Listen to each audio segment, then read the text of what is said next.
dalawa. Gusto ko itong iwan sa lahat ng makakarinig.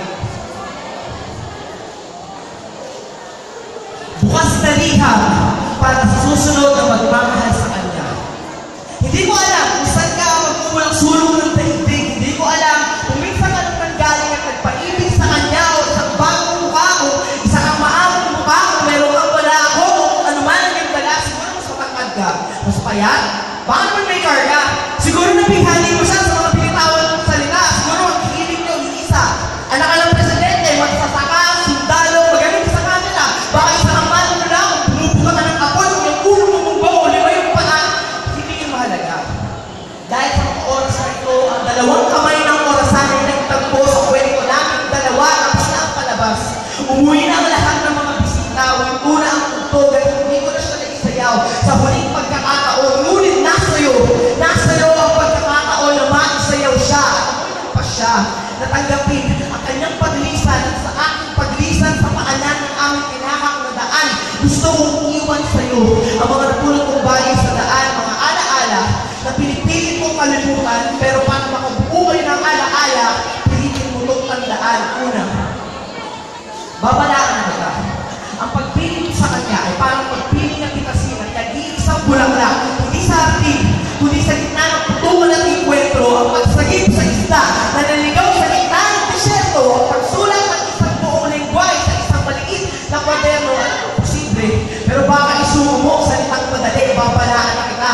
Hindi lang tinig, alikabok, putik o bato ang magiging hadlang na nakaabang, magiging matarik. Maraming rason para ikaw ay bumalik hanggang hindi ka pa nakakalayo, pero hindi. Pakiusap, mas piliin mong tumayo, mas piliin mong bitawan ang lahat ng tanong, ang lahat ng kaba, ang lahat ng tanong, ang lahat ng paano kaya, mas piliin mong tumaya, kahit dihan ka na sa umpisa. Ang pagpili mo sa Kanya ay hindi lang isang kwento, kundi isang bukas na silid akalatan, kung saan ang bawat pahina ay tumatalis na buksan at pakinggan. Hindi siya mahilig magkape.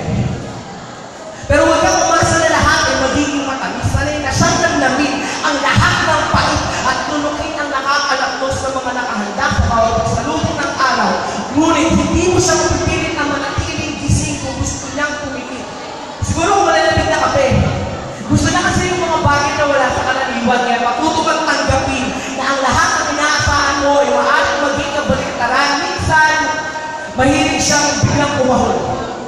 Pero kung siyang ituring na tutalay, patalin mo sa gilid at dadalhin mo lang saan mo gusto at lalabas para ipagmalaki ang ganda niya sa mundo. Mahalin mo siya na tila isang tuta na titingin sa anuman ang pinanggalingan niya, hindi mahalaga kung gaano kalayo, gaano siya katagal mo wala sa kanyang pag-alis. Salubungin mo siya ng halik sa bawat pagbalik, ayaw niya sa makaong lugar.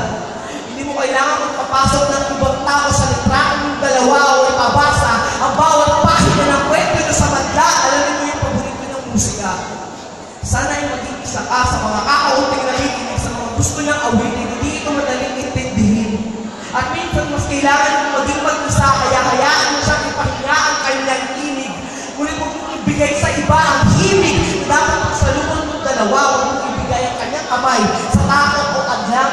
Sa bawat pagkakataon na kaya mo ay bibitawan ng kanyang mga kamay. Alam kong malayo siya sa perfecto, mas madami pa siyang depekto kaysa sa ibang wala. Kaya malamang, maisip mong pumili ng iba. Ano ba sabi nila? Pag merong mawawala, merong dadating. Pero halos gabi-gabi kong hinihiling na huwag na silang dumating. Huwag lang siyang mawala sa aking tabi. Kaya huwag mo sana siyang isang tabi dahil sapat na siya, hindi pa sa anumang kaya mong hilingin ang kanyang ngiti. Ay minsan kong naging saya at ang luha niya sa akin ay pighati. Kaya ako ang unang masasaksakin kung ang susunod na luha niya ay papatak dahil sa iyo.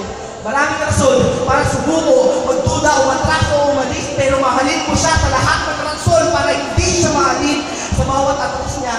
Hanggang mo sana siya mapalapit at huwag kang lilito hanggang hindi mo siya napapaibig.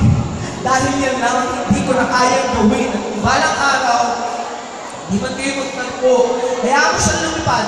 Huwag ka nang magtagpo, hayaan mo na siyang mamili. Hayaan mo muna siyang magpasya at umingaw. Huwag ka nang mag-iwan ng sakit o pait sa salita hanggang sa huling hininga. Bigyan mo siya ng halaga. Iwanan mo siya ng may halaga. Gaya ng iniiwan mo bukas na liham sa susunod na lalaki. na mamahalin niya. Huling pa pala,